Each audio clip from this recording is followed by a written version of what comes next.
रविवार को कानपुर आए समाजवादी अंबेडकर वाहिनी के राष्ट्रीय उपाध्यक्ष व राष्ट्रीय सचिव ने नगर में प्रवेश करते ही कंपनी बाग चौराहे पर बाबा साहब की प्रतिमा पर माल्यार्पण करने के बाद राष्ट्रीय उपाध्यक्ष श्री प्रेम सिंह कुशवाहा ने कार्यकर्ताओं के सामने हुंकार भरते हुए कहा कि प्रदेश की डबल इंजन की सरकार आरक्षण समाप्त करने की जो कोशिश कर रही है उसे समाजवादी पार्टी कभी पूरा नहीं होने देगी।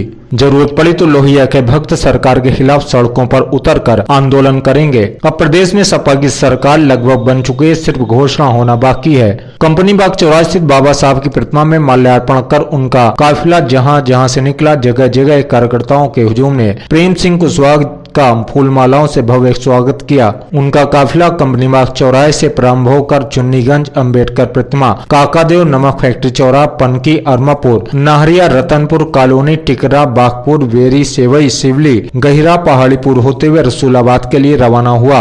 हर जगह पर सैकड़ों कार्यकर्ताओं ने अपने राष्ट्रीय उपाध्यक्ष प्रेम सिंह कुशवाहा का फूलों से वर्षाकर भव्य स्वागत किया। वहीं अरमापुर स्थित पेट्रोल पंप पर उनका भव्य स्वागत किया गया। यहाँ पर पत्रकारों से बातचीत के दौरान राष्ट्रीय उपाध्यक्ष प्रेम सिंह कुशवाहा ने बताया कि केंद्र व प्रदेश की सरकार जुमलेबाजी कर एक बार सफलता हासिल कर चुकी है, लेकिन अब दोबारा जुमलेबाज सरकार का मौका नहीं मिलेगा। युवा, किसान, महिलाएं, वृद्ध, सभी जातिवाद धर्म के लोग सरकार से परेशान हैं। जनता इस बार इनको सबक सिखाने के लिए तैयार बैठी है। यह सरकार भारत विरोधी नीति अपनाए हुए है। सरकार बेरोजगारों को अपराध के दलदल में धकेलना चाहती है, लेकिन अब समाजवादी उनके साथ खड़े हैं। कोई भी युवा अपराध के दलदल में नहीं जाएगा। जरूरत पड़ी तो समाजवादी लोग सरकार के खिलाफ सड़कों पर उतरकर आंदोलन करने के लिए बाध्य होंगे।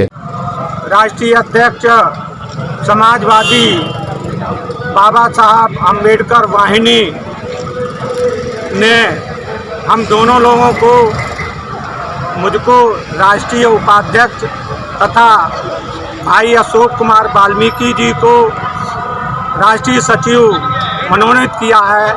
और हम सब का काम भारत का जो संविधान है उसको बचाने के लिए जन जन तक लोगों के बीच में माननीय राष्ट्रीय अध्यक्ष का निर्देश जो है उनको पहुंचाना है। साथ ही जो ये सरकार है हमारी, इसने बड़े पैमाने पर आरक्षण को निजीकरण करके संस्थानों का खत्म करने का काम कर रही है। साथ में वो आउटसोर्सिंग कंपनी के जरिए, संविदा के जरिए काम लेकर आरक्षण को समाप्त किया जा रहा है।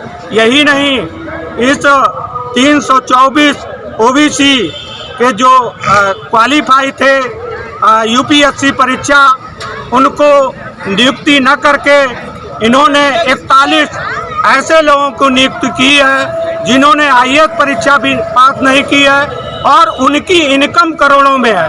क्योंकि जिन 224 ओबीसी बच्चों को नियुक्तियां नहीं दी गई, वो उनको 6 लाख के जो वार्षिक आय है उसके आधार पर उनको क्रीमी लेयर से हटाया गया और ओम बिरला की लड़की अंजलि जी को नियुक्त किया गया ज्वाइंट सेक्रेटरी, जबकि ज्वाइंट सेक्रेटरी उन व्यक्तियों को बनाया जाता है जिनके कम से कम आईपीएस का अनुभव, आईएएस का अनुभव कम से कम 15 साल से ऊपर होना चाहिए। तो आरक्षण को खत्म करने का काम किया गया।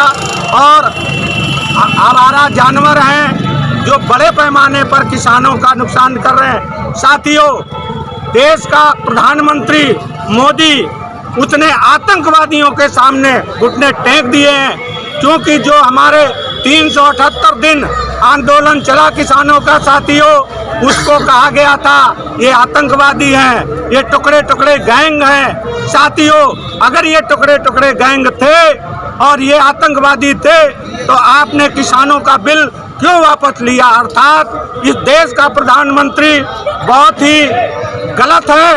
वो जो जन भावना है उसको कुचलने का काम कर रहे हैं। इसीलिए उन्होंने डर कर, क्योंकि अखिलेश यादव जी ने बड़े पैमाने पर जो लोहियावादी की विचारधारा है और अंबेडकर की विचारधारा है, उसके बल पर संविधान को बचाने के लिए बड़ी बड़ी रैलियां की। उसका जो जन सैलाब उमड़ा, वो चाहो पूर्वांचल में हो चाहे पश्चिम में हो, पश्चिम में तो उन्होंने इतनी बड़ी रैली कर दी कि आज तक इतनी बड़ी रैली है। इन्हीं सबसे घबराकर किसान बिल जो बना था काला कानून उसको वापस लिया और एमएसपी पर भी विचार कर रहे हैं। साथियों, ये सब बड़े पैमाने पर जो अखिलेश यादव जी ने घूम घूम कर पूरे प्रदेश के अंदर लोगों के बीच जाकर जो अपनी आवाज़ बुलंद की है कि देश को संविधान बचाना है, अगर ये संविधान बचेगा तो देश बचेगा और देश बचेगा तो आरक्षण बचेगा। साथियों, इन्हीं शब्दों के साथ मैं आए हुए सभी साथियों का दिल से हार्दिक अभिनंदन और वंदन करता हूं कि जो निर्देश क्या समाजवादी पार्टी 2022 में सरकार बना रही है?